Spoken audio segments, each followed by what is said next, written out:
Halo semua, pada video kali ini kita akan memberikan tutorial cara mengendarai sepeda listrik VR yang baik dan benar. Untuk kalian yang merasa mengendarai sepeda listrik itu rasanya ngejut, kalian bisa menonton video ini sampai selesai ya. Untuk percobaan pertama sekali menggunakan sepeda listrik VR, tentunya kita bakal merasakan ngejut-ngejut untuk pertama kalinya. Nah, dan itu adalah hal yang wajar teman-teman. Yang ngejut-ngejut itu kayak gimana sih? Kayak gini sobat.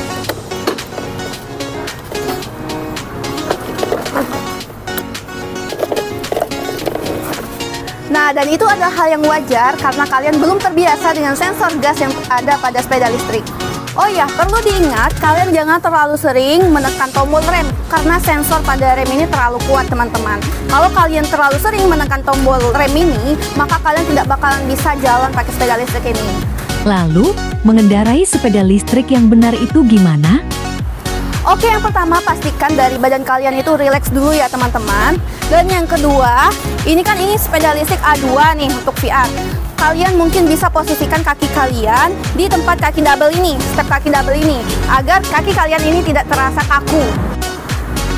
Kalian juga bisa menaruh kaki kalian di sini, hanya saja sepertinya terasa kaku atau ketinggian.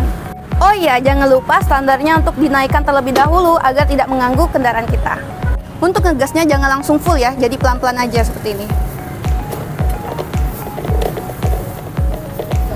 Dan ya, kalian nggak perlu khawatir untuk numbur kalau pakai sepeda listrik VR, karena tentunya kecepatan maksimal sepeda listrik itu hanya batas 25 km per jam. Sekarang waktunya kita berkendara pakai sepeda listrik.